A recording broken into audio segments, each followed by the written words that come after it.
अब जो हम लोग टॉपिक पढ़ने वाले हैं उस टॉपिक का नाम है द आइडिया ऑफ सत्याग्रह। सत्याग्रह का अर्थ मतलब हम लोग बहुत ही डिटेल में समझेंगे, अच्छे से समझेंगे, लेकिन सबसे पहले ये जानो ये वर्ड आया कहां से और इस वर्ड को हमारे देश भारत में किसने इंट्रोड्यूस किया, कौन ले आए।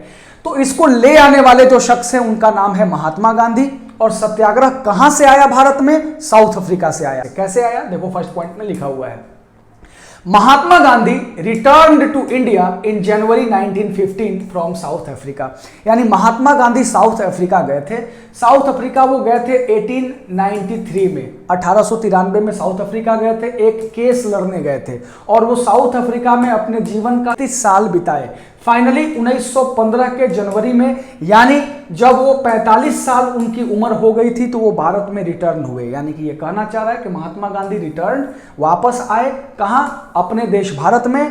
कब आए? जनवरी 1915 में आए। और कहां से आए? साउथ अफ्रीका से आए। महात्मा गांधी साउथ अफ्रीका गए थे वकालत करने और वहां से एकदम परिपक्व वकील बन करके भारत में लौटे थे। कब? जनवरी 1915 में। आगे, where he successfully fought the racist regime with a novel method of mass agitation called सत्याग्रह। इसका अर्थ समझो।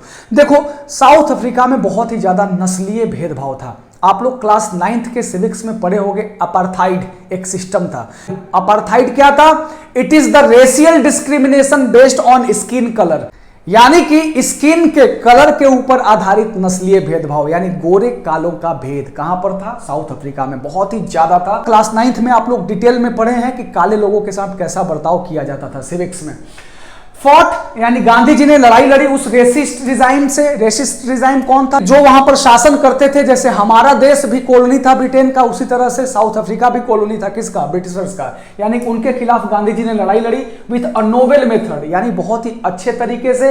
मास एजिटेशन, बहुत बड़ा आंदोलन कॉल्ड सत्याग्रह, जिसका नाम क्या था? सत्याग्रह। यानी इस पॉइंट में हम लोगों ने यह देखा कि महात्मा गांधी साउथ अफ्रीका से भारत लौटे। कब लौटे? जनवरी 1915 में। साउथ अफ्रीका में उन्होंने क्या किया था? साउथ अफ्रीका में जो नस्लीय भेदभाव चल रहा था काले और गोरे लोगों के बीच में, यानी काले लोगों को वहां पर सताया जाता था, उसके विरुद्ध गांधी जी ने आवाज उठाया, एक आंदोलन चलाया और उस आंदोलन का क्या नाम था? सत्याग्रह। उस वेपन का क्या नाम था? सत्याग्रह। और अब गांधी जी इंडिया आए तो इस वेपन को अपने साथ में लेकर के आए अपने देश भारत में। अब चलते हैं आगे नेक्स्ट पॉइंट की ओर। अब हम लोग समझेंगे सत्याग्रह क्या होता है। तो देखो ये हिंदी शब्द है। सत्याग्रह दो शब्दों के मेल से बना है। पहला तो है सत्य और दूसरा है आग्रह। सत्य मतलब तो जानते हो सच्चाई, ट्रूथ, और आग्रह का मतलब होता है प्रयास करना या पावर, यानी कि बल, जिद करना। अब समझो सत्याग्रह का शाब्दिक अर्थ क्या होगा? सत्य एवं न्याय के लिए शांतिपूर्ण प्रयास करना या शांतिपूर्वक जिद करना। सत्य के लिए जिद करना या प्रयास करना या सत्य के लिए बल देना, इसी को कहा जाता है बच्चों सत्याग्रह। आई होप कि आप लोग इसका शाब्दिक अर्थ समझ चुके हैं कि सत्याग्रह है क्या। मतलब किसी भी परिस्थिति में अपने को सत्य का साथ नहीं छोड़ना है। देखिए होता क्या है, समाज में बहुत सारी बुराइयां होती हैं, अन्याय होता है, लोगों के ऊपर अत्याचार होता है, यानी गलत होता है। तो उन सभी गलत तरीकों से लड़ाई लड़नी है हमको।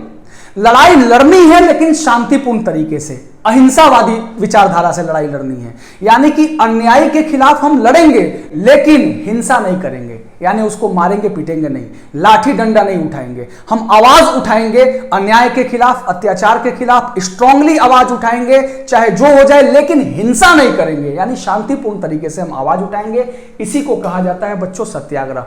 इसको पैसिव रेजिस्टेंस भी कहा जाता है। एक्टिव क्या हो गया? मान लो दो लड़के हैं, इसने इसको एक चांटा मारा, इसने भी इसको दो चांटा दे दिया, इसको एक्टिव रेजिस्टेंस, यानी अगर किसी ने हमको सताया तो हम भी उसको मार दिए, यानी कि हमने रेजिस्ट किया, एक्टिवली रेजिस्ट किया। लेकिन पैसिव क्या है? इसने मुझे मारा, ठीक, इसने मुझे मारा लेकिन मैं इसको मारूंगा नहीं, मैं इसके अंतरात्मा में सत्य का दर्शन करा दूंगा। इसी को कहते हैं बच्चों सत्याग्रह। यही हथियार गांधी जी साउथ अफ्रीका से लेकर के कहां आए थे? हमारे देश भारत में। ठीक, अब चलिए देखिए सत्याग्रह क्या है। The idea of Satyagraha emphasized the power of truth.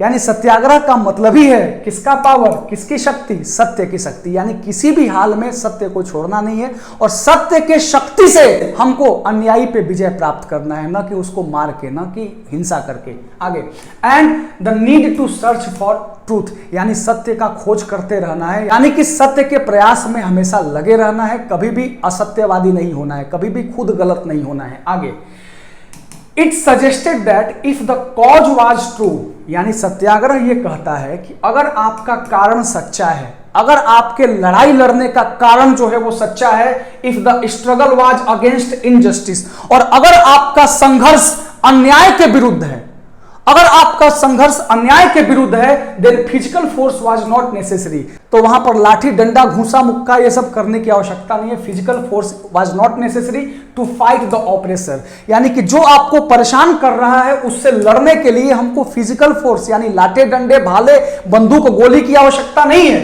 Passive resistance इसी को कहा जाता है। यानी इस पॉइंट में आपको क्या समझाना चाह रहा है, ये पॉइंट आपको यही समझाना चाह रहा है कि अगर आपका कॉज सच्चा है, यानी लड़ाई लड़ने का जो कारण है वो सच्चा है, और अगर आपका स्ट्रगल यानी लड़ाई यानी कि संघर्ष अन्याय के विरुद्ध है, तो फिजिकल फोर्स जरूरी नहीं है, यानी कि उसको लाठी डंडे भाले या हिंसा की आवश्यकता नहीं है टू फाइट द ऑपरेसर, यानी कि जो आपको सता रहा है, मार रहा है, उत्पीड़ित कर रहा है, उसके खिलाफ लड़ने के लिए हिंसा करना जरूरी नहीं है।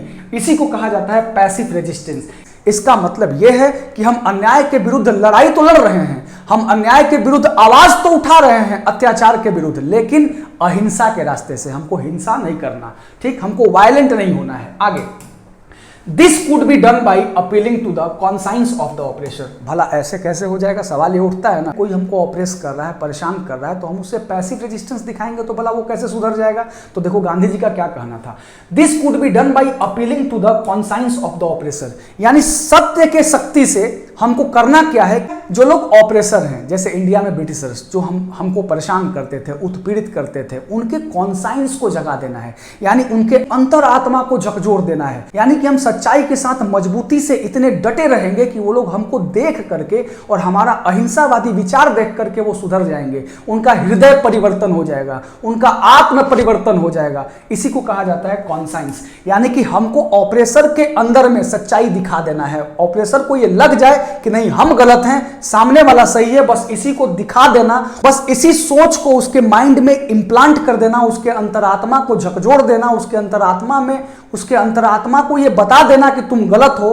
यही मकसद है किसका, सत्याग्रह का। यानी कि जो लोग आपको शोषित कर रहे हैं उनको खुद पता चल जाए, सेल्फ रियलाइजेशन हो जाए कि हाँ हम गलत हैं, वो बेचारा सही है, वो सही कर रहा है। Oppressors had to be persuaded to see the truth, यानी प्रयास ये करना है कि जो ऑपरेसर है, परेशान करने वाला, वो सच्चाई देख ले कि हाँ कहां पर हमसे गलती हो रही है, instead of being forced to accept the truth through use of violence. इसके जगह पर कि हम ऑपरेसर को जबरदस्ती पकड़ लें, उसको मार करके कहें कि तुम मेरा बात काहे नहीं समझ रहा है, ऐसा नहीं करना है, लाठी डंडा नहीं चलाना है। सत्य की ताकत से प्रयास ये करना है कि ऑपरेसर जो है वो समझ जाए कि इसमें हमारी गलती है और हमको यहां पर सुधार की आवश्यकता है। आगे, Mahatma Gandhi believed that this dharma of non violence, यानी महात्मा गांधी ने सत्याग्रह को एक नाम दिया है, धर्मा ऑफ नॉन वायलेंस, यानी अहिंसा का धर्म, अहिंसा परमो धर्म, कुड यूनाइट ऑल इंडियंस। यानी गांधी जी का मानना था कि सत्याग्रह के बल पे हम सारे भारतीयों को यूनाइट कर लेंगे, एक कर लेंगे, और हम सभी मिल करके अंग्रेजों से लड़ाई लड़ेंगे, लेकिन कैसे, शांतिपूर्ण तरीके से, अहिंसा के साथ, हिंसा के साथ नहीं। क्योंकि वायलेंस को हम लोग नहीं अपनाएंगे, नॉन वायलेंस के साथ हम लोग आगे बढ़ेंगे। सत्याग्रह का यही मतलब है। आई होप कि सत्याग्रह आप लोगों को अच्छे से समझ में आ गया।